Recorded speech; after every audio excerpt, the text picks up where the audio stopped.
Good morning বন্ধুরা, daily life with Kakuli blog থেকে আবার একটা নতুন ভিডিও নিয়ে তোমাদের সামনে চলে এলাম।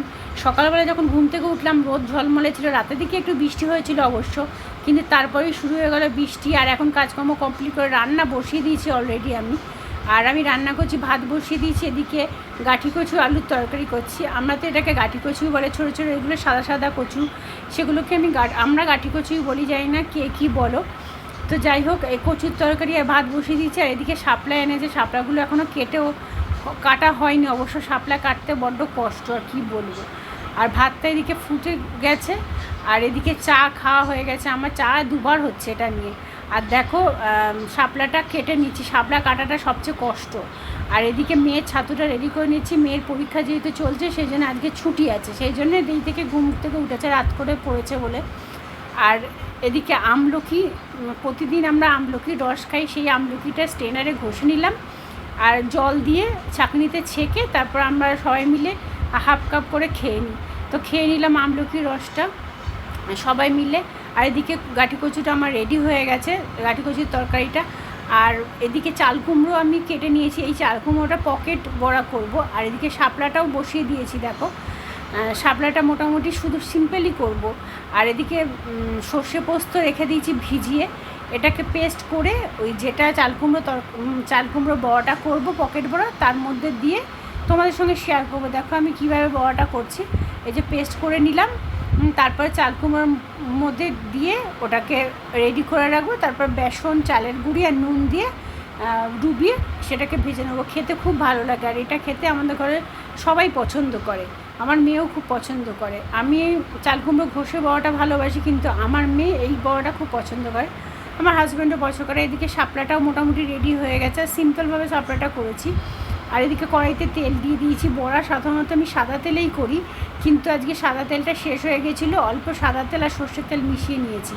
আর বড়াটা আমি ভেজে নিচ্ছি। বড়া কিন্তু গরম গরম খেতে ভালো লাগে।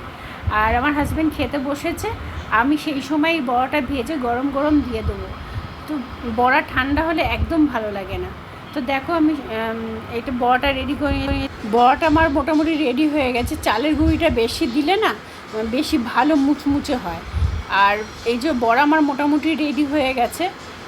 এই বড়াটা খেতে খুবই ভালো লাগে, একবার তোমরা ট্রাই করে দেখতে পারো, সত্যিই কথা খুবই ভালো লাগে।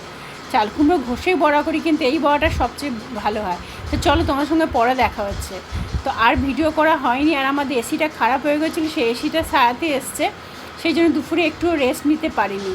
মানে এসি সারাচ্ছে, প্রায় আধ ঘন্টা ধরে এসি সারাচ্ছিলো, সেই কারণে আমি বসেই কাটিয়ে দিয়েছি, দুপুরে একটু রেস্ট নেওয়া হয়নি। আর বিকালে আমি ঠাকুরের জায়গাটা পরিষ্কার করে নিচ্ছি সন্ধে দেবো বলে। সকালে যে ফুল টুল দেওয়া হয়েছিল সেই জায়গাটা পরিষ্কার করে ভালো করে ঠাকুর পরিষ্কার করে তারপরে সন্ধেটা দেবো বলে রেডি করে নিচ্ছি আর কি ঠাকুরগুলোকে। আর এই যে আমার পরিষ্কার করা হয়ে গেছে। আর আমি ঠাকুরকে ভোগও দিয়ে দিয়েছি। আর ধূপকাঠি মোমবাতি জ্বালিয়ে সন্ধেটাও দিয়ে দেবো। সন্ধেটা দেওয়ার পরই তারপরে চাটা একটু খাবো। তো চলো সন্ধেটা ভালো করে দিয়ে দিই আগে।